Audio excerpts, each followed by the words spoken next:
Hola, yo soy Daniel Arango y hoy les voy a hablar de cómo hacer un chatbot en Telegram con varias cosas de IA. Para empezar, yo soy el líder del semillero de inteligencia artificial de Dafit, como pueden ver en la camisa. Que sea el líder no significa que yo sea el que más sepa, sino el que más burocracia hace. Y ese regalo no está por nada, esta charla la voy a dar presencial y para las personas que asistan y que me hagan unas preguntas muy buenas voy a dar unos logos de Python impresos en 3D. Si ven, de malas, no fue. ¿Qué vamos a aprender hoy? Un poco la historia de los chatbots y asistentes, por qué escogí Telegram, no WhatsApp y no web, cómo hacer un traductor de forma efectiva o cómo usar el último del estado del arte, porque uno de los chatbots es para aprender idiomas y de qué otra forma podemos integrar IA que no sea únicamente un LLM. ¿Por qué no hacer un chatbot? Las razones sobran. Trabajan 24/7, no se quejan, son más baratos que los humanos, saben varios idiomas, son capaces de responderles a varias personas al mismo tiempo y son muy eficientes recolectando datos. Desde 1950 ya la gente sabía los beneficios que tenían los chatbots y ya están empezando a investigar cómo hacer uno. Obviamente en esa época no existía Python, no existían sistemas operativos, no había estructuras de control como if y else, lo que habían eran comandos de branching e instrucciones goto para saltar de una línea de código a la otra. Este salto lo hacían mediante comparaciones, las comparaciones cambiaban, pero siempre tenían un número comparándolo con el cero. Así era como funcionaba en las tarjetas perforadas. Luego en 1970 llegó ELIZA, que es un chatbot muy bueno. Para la gente que usa Emacs, no se sientan mal porque lo pueden seguir usando con MX Doctor. Cuando lo empiecen a usar van a saber cuál es ChatGPT y cuál es ELIZA. Van a ver que ELIZA empieza a preguntar mucho.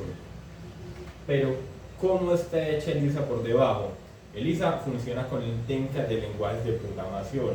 O sea, esta construye una AST, una Abstract Syntax Tree, para la oración que está dando la persona y la va fragmentando. Con la fragmentación ya sabe en qué cosas pueden tener un significado o no.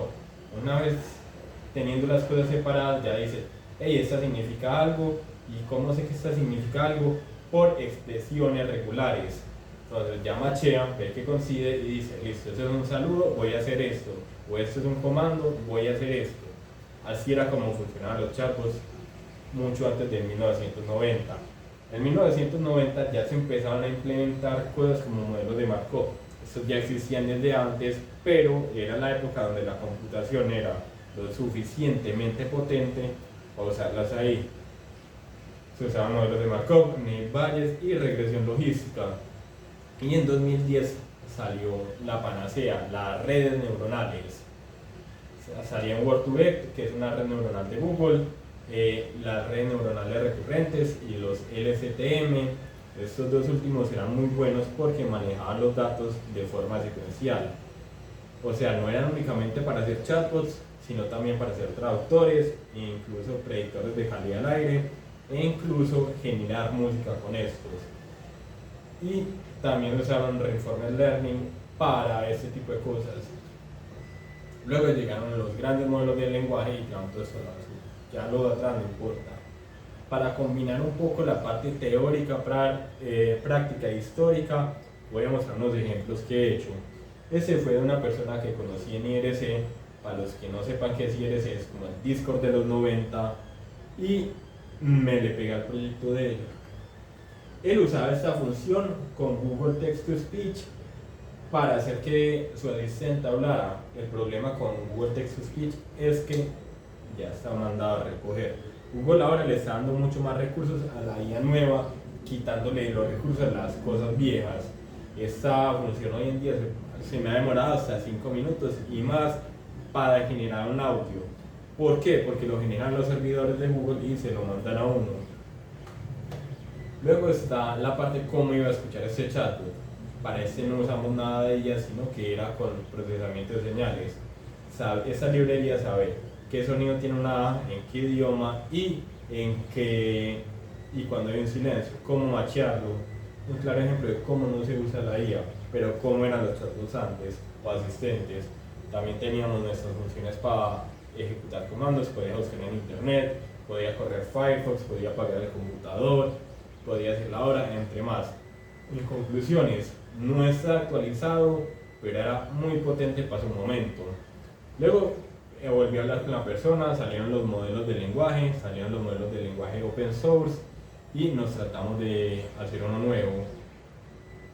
Hago un paréntesis muy grande, el español es muy bueno para nombrar cosas con IA, porque muchas palabras terminan en IA. Por ejemplo, no IA. Empezamos a crear eso porque era mucho más fácil crear una novia que tener una de verdad. Entonces, luego en la versión que tenía era un modelo de lenguaje, la idea es que generara video, pero en ese momento no existían los modelos de generación de video. Entonces encontramos una solución, entre comillas. En ese momento nos pegamos con Vicuña, que era el modelo open source que había mejor y que se podía correr localmente y que no ocupaba tanto espacio. Es una forma de cómo no deben integrar un LLM. Luego vimos que para la generación de video no existían modelos, pero existían cosas que eran la predicción de poses mediante los puntos claves que tenemos. Por ejemplo, en los labios hay puntos clave que podemos usar para moverlo. Entonces nos encontramos un modelo por ahí todo rebuscado en una página, ni siquiera lo podíamos descargar, entonces hacíamos que web scrapping a esa página a que nos diera el resultado, no lo descargara. El problema es que nos daba un video sin audio, tocaba combinar el audio y el video, lo hacíamos mediante esta función, no era mucho problema. Era más o menos algo así que queríamos hacer, pero ustedes saben de qué forma. Hoy en día ya existen modelos de video como VO3, el de Midjourney y One. A nosotros nos gusta mucho One porque primero es open source, o sea, lo puedo correr en mi máquina. El problema es que mi máquina no tiene 24 GB de RAM en la GPU. O sea, si usted tiene una RTX 3090 o 4090 o 5090, usted lo puede correr en su computador. Si no, le toca seguir pegándose por el API de Python que le van a cobrar o por la interfaz web. Lo bueno es que le dan una generación de un video por día. Por ejemplo, ese video está hecho con One. Llegó la versión 3, que no era con el anterior, sino que empezamos a hacer uno de cero, pero esta vez era con el semillero de inteligencia artificial de AFID. Le pusimos IASEC porque había un compañero que está aprendiendo polaco, a mí me obligaron a aprender ruso, y IASEC tiene IA al principio de la palabra, entonces el mejor nombre. Para decir lengua en polaco se dice IESEC, y para decir lengua en ruso se dice IASEC. Y qué nombre tan bacano para un chatbot para aprender idiomas. En un momento se le pensó en ponerle en secretar IA, pero no sé, preferimos IASEC, que era más único. El objetivo de este proyecto era que fuera un chatbot que corriera muchos de los modelos localmente, nada de terceros, no nos gusta depender de terceros. Para esto tenemos unas dos gráficas, dos RTX 2070 Super, cada una con 8 GB de RAM y que ya están corriendo cosas por defecto. Por ejemplo, el desktop environment, lo que vemos en la pantalla, el navegador, entre otras cosas. Entonces no es que nos quepa totalmente 10 GB, sino un poco menos. Cuando empezamos a ver cómo hacerlo, mi amigo hizo por su cuenta el de web con Streamlit, yo empecé a ver por WhatsApp. Yo no soy muy fan de WhatsApp ni de Mark Zuckerberg. Y vimos que era un problema, un dolor de cabeza. Primero por los prerequisitos. No requería un token como un Telegram, sino dos. Requiere una cuenta de WhatsApp Business. Eso quiere decir, tengo que tener otra SIM para tener esa cuenta. Como yo ya tengo un teléfono que solamente acepta una SIM, entonces necesito otro teléfono. Los costos van aumentando. Las APIs que vimos en internet o los servicios eran de terceros, no eran tanto de ellos. Y se volvía muy complicado porque tocaba pagar. Hice un poquito, pero siempre había que pagar y no estábamos de acuerdo a eso. Usted paga hoy un centavo, mañana $1. Entonces decimos no más. Empezamos con Telegram y este es un ejemplo de cómo crear un bot de Telegram donde ya nos da el token un solo y nos da las funciones que tiene Telegram y sin salirnos de la aplicación de Telegram. ¿Qué otros beneficios tiene? Por ejemplo, para enviar imágenes ya lo tiene hecho. En una web tocaría hacerlo desde cero. Ya tiene para enviar audio, localización, archivos, ¿qué más? Y muchas más otras cosas que no tenemos que hacer nosotros en web e implementarlas desde cero. Esa es una implementación básica de cómo hacer un bot de Telegram, un Hello World. Y hay tres funciones importantes ahí. Start, que es cuando la persona se va a registrar y va a dejar su huella. Nosotros cuando el usuario se registra, generamos un proceso corriendo que le va a decir lo de la productividad y le va a recordar, aprendí idiomas. Y también vamos a crear su espacio en la base de datos. Luego está el eco, que es donde la persona va a conversar con el chatbot. Entonces la persona dice algo, el chatbot responde, independientemente de lo que sea, para cualquier cosa va a responder con el eco. Luego está la función main, que es la configuración de este chatbot.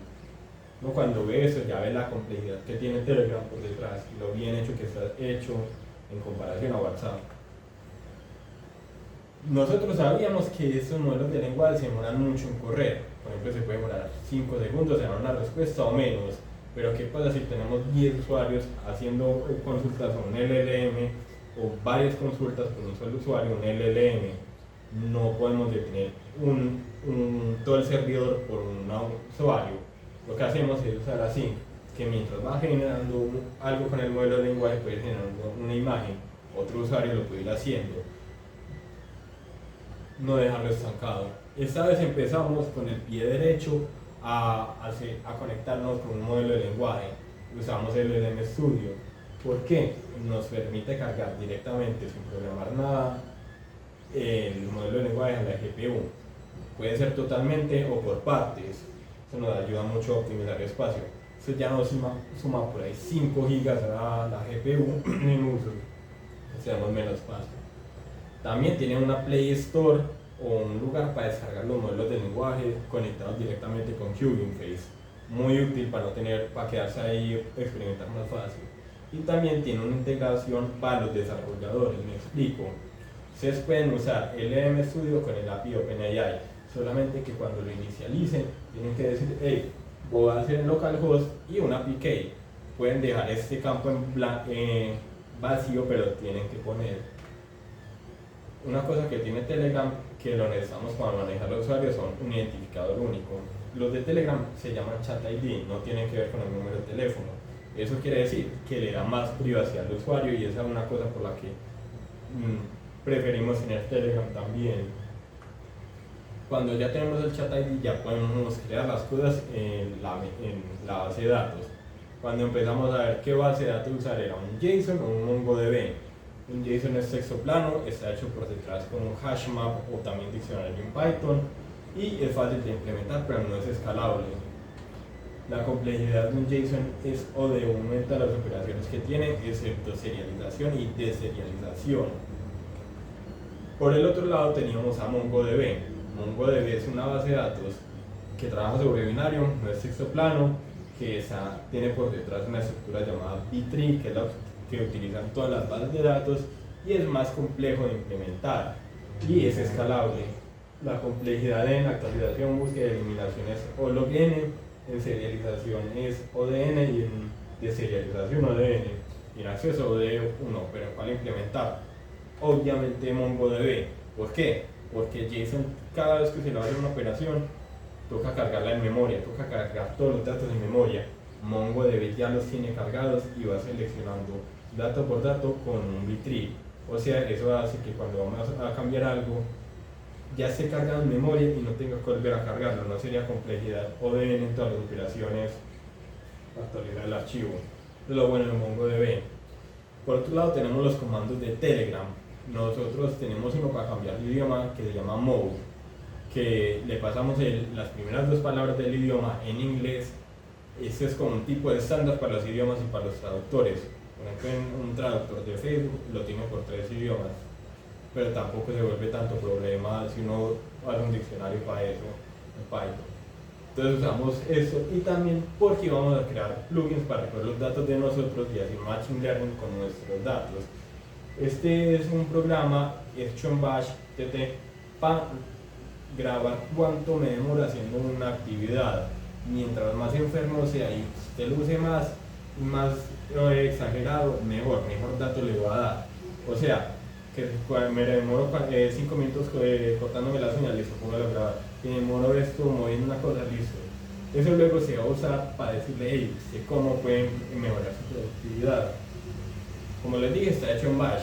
Creamos una función con la que corremos desde Bash y generamos un archivo con el identificador único del usuario, al que va luego un rank base en la consulta.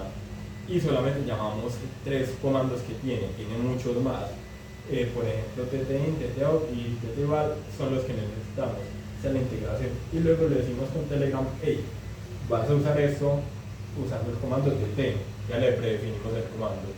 También tenemos otro plugin que es EV, donde llamamos el plugin anterior de TT para tomar el tiempo en los recorridos. EV también tiene en cuenta cuánto gasolina gasta, cuánta energía gasta, qué recorridos son los que hago, cuánto se mueve el recorrido y más. También le metimos otro que era para configurar un horario. Hay 2 formas de configurar un horario, con uno que ya es fijo, de asignar tareas que se pueden mover, o uno que ya es o desde cero. Nosotros empezamos a cagarla porque estábamos pensando en vamos a usar las cosas con un horario que existía desde cero, con un horario fijo. O sea, para crear el mejor horario que usted puede tener, utilice Dijkstra, programación lineal y algoritmos genéticos.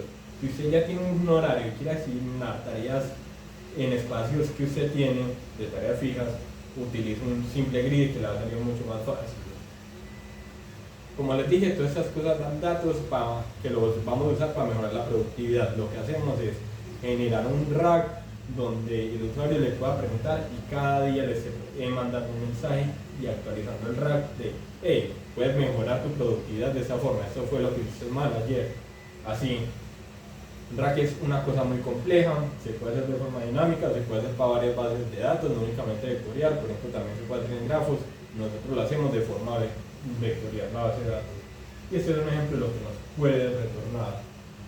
Luego con la traducción, en su momento tuvimos que hacer una charla de multitraducción en tiempo real para un evento de Brasil llamado BAR NLP. El problema es que habíamos empezado a cacharrearle con Google.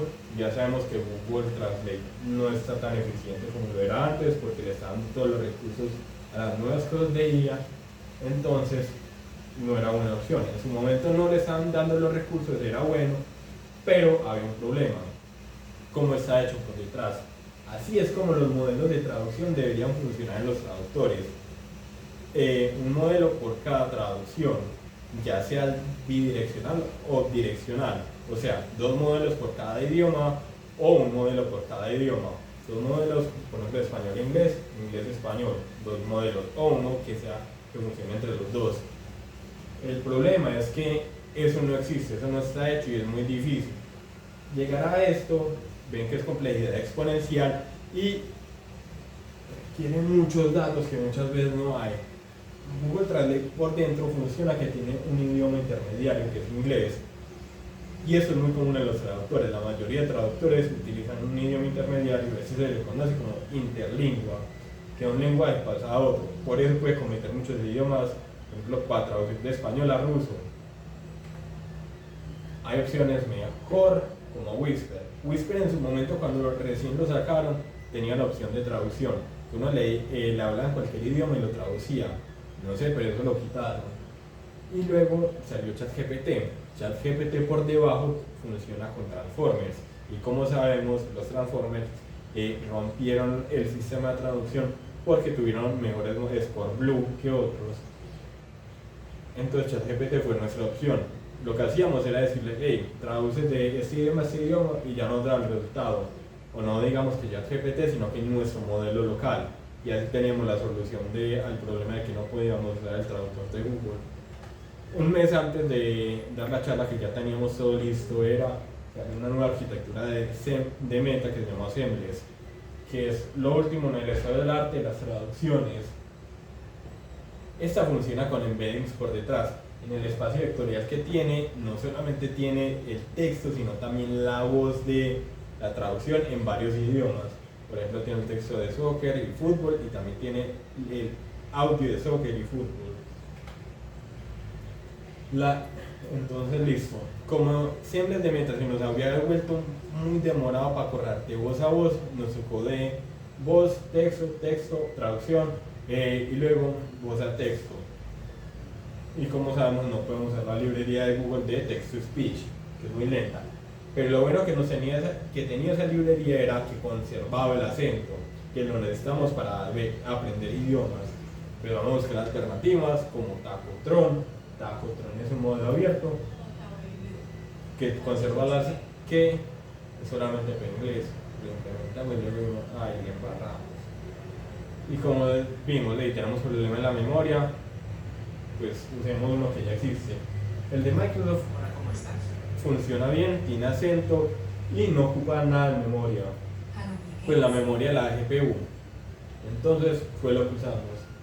Y ya con esa función desde Telegram le decíamos, hey, manda el audio para este usuario, y solucionado. También tenemos que hablarle al modelo, que es ya que discriminamos si le mandamos un archivo de audio o si le hablamos. Aquí en el operador que puede ser un archivo de tipo voz o puede ser un archivo de audio con ese OR. ¿Y cómo convertimos de voz a texto? Cogemos la información, descargamos el archivo y ya se lo pasamos al que era viejo, que seguía funcionando. Si es viejo y sigue funcionando y sigue siendo eficiente, sígalo usando. Y además de que tiene en cuenta el idioma, nosotros también por debajo usamos el inglés como intermediario para mantener todo estandarizado, todos los programas, que el rack siga dando, y luego traducimos.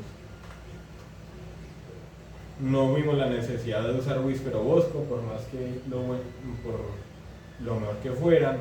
Entonces, pasamos. También tenemos generación de imágenes en nuestro chatbot, porque en su momento no había salido Sora, y además ahora nos permite generar pocas imágenes por día. Entonces, ¿por qué no tenerlo en el celular? Y el problema de esto es que la generación de imágenes, bueno, no hay problema. Vemos que la GAN, la Generative Adversarial Network, es muy buena para generar imágenes. Y hay imágenes que uno cree que son reales, como esta niña y esta casa, pero no son reales. Y funciona con dos redes neuronales, una que genera la imagen y otra que dice, hey, ¿eso es real o falso?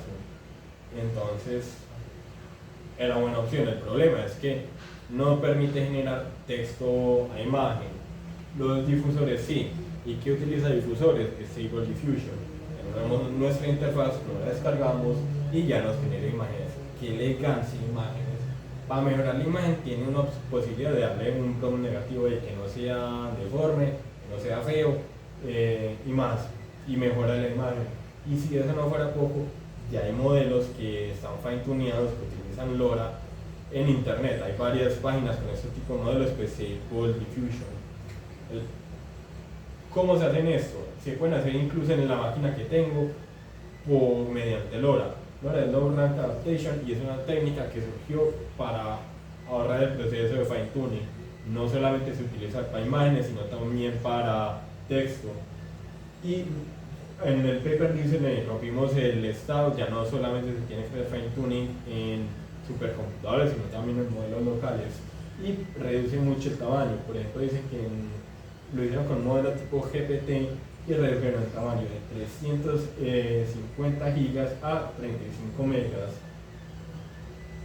Listo, ya tenemos lo bueno que es el LoRa, cómo es utilizado y cómo puede. Y ahora, cómo vamos a adaptar Stable Diffusion a nuestro código. Cuando ustedes corren Stable Diffusion, lo tienen que correr con --API para que se puedan conectar con él. El por detrás funciona con FastAPI y ustedes se pueden conectar con una función así. Tienen que instalar paquete de ellos y solucionar el problema. Hace poco salió FluxSNL, que sigue funcionando con difusores y es mucho mejor que el modelo de OpenAI para generación de imágenes, porque se enfoca más en un personaje. El problema es que ¿quién se va a poner a instalar entre 50 y 100 gigas? Yo traté de instalarlo y me quedé sin memoria, no pude. Entonces, y FluxSNL viene de Alemania, y SNL significa rápido en alemán. ¿Cómo funcionan los modelos difusores? Tienen una imagen y le van añadiendo ruido, le van añadiendo ruido, le van añadiendo ruido, hasta que quede completamente ruidosa. Y así la red neuronal va aprendiendo ese proceso y genera el proceso inverso para generar la imagen. Así es como funcionan los difusores. El modelo que tiene sobre el de ChatGPT es autorregresivo. Eso quiere decir que va generando píxel por píxel porque utiliza los transformers por detrás. Entonces, bueno, ¿cómo vamos a generar imágenes? Si sabemos que si le decimos a ChatGPT, hey, crea una imagen, la crea, pero ¿por qué no también contexto así? Para eso estamos usando más los modelos de lenguaje y generando un tipo de máquina de estados. No estamos usando Landgraph porque eso lo pudimos crear sin Landgraph. Pues nos parece complicarnos que generar una máquina de estados. Listo. Tenemos dos tipos de estados. Uno, los que van a direccionar y otros los que van a accionar. Por ejemplo, los que van a direccionar los routers van a decir, van a clasificar, hey, esto es una imagen, o esto es un texto, o qué debo hacer acá. Y de acuerdo a eso, ya el LLM toma decisiones. Luego están otras que dan una respuesta. Por ejemplo, si dice, hey, esto es una imagen, hay otro LLM que dice, hey, mejora el prompt de esta imagen. Y luego ya la genera. ¿Cómo estamos haciendo para mejorar la productividad y aprender idiomas? Teníamos que saber cuando el usuario estaba cansado o no. Y para eso empezamos a implementar el análisis de sentimientos. Hay varios tipos de análisis de sentimientos, como el binario, que te va a decir, hey, esto es bueno o esto es malo. O el de 3 valores, terciario. Esto es bueno, negativo o malo. ¿Ves? Neutro o malo. Pero nosotros queríamos algo más complejo. Encontramos que el modelo de BERT era muy bueno para eso, BERT es de Google, y nos daba una lista de sentimientos que podíamos usar para decirle al LLM que actúe de cierta forma o no de cómo se siente el usuario. Entonces ahí ven un poco lo que da y cómo lo estamos haciendo para mejorar la productividad. Primero tiene un tipo de mecanismo de castigos, o sea, si el usuario se demora, mejor dicho, cuando no quiero castigar al usuario me demoro un poquito más, no me puedo demorar mucho en responder, digamos que máximo 10 segundos, porque si uno empieza a castigar y castigar y castigar, el usuario no usa la aplicación. Es como, no es un castigo, sino refuerzo negativo que llaman. Y por otro lado queremos motivar. ¿Cómo hacemos para motivarlo? Primero, que se sienta orgulloso de tener algo. En Duolingo, ¿quién va a querer perder una racha de 100 días? También estamos tratando de implementarlo esa racha y darle mensaje, hey, estás muy cerca de tu objetivo, para que lo tenga en mente. Y así ha aumentado un poco el engagement de esto. No es mucho, pero bueno. Nos inspiramos mucho en Duolingo, también somos bombarderos de spammers, entonces creamos, cuando el chatbot se registra, queda un proceso abierto que se va a encargar de decirle al usuario, hey, hoy aprendí idiomas o la productividad, y si es como lo generamos. Tiene que ser con otro proceso para no bloquear el proceso de Telegram. ¿Y qué va a hacer en el futuro? Pues digamos que tenemos planeado para este semestre ver cómo implementar un LLM de cero y que la IA puede ver. En conclusiones vimos, Telegram es 1000 veces para hacer bots de Telegram, para hacer bots, la evolución de algunas herramientas de IA, cómo no sobrecargar la memoria y cómo hacer cosas locales y más. Y bueno, preguntas, dudas, comentarios, recuerden que hay un regalito, pueden ganar un logo en Python y gracias.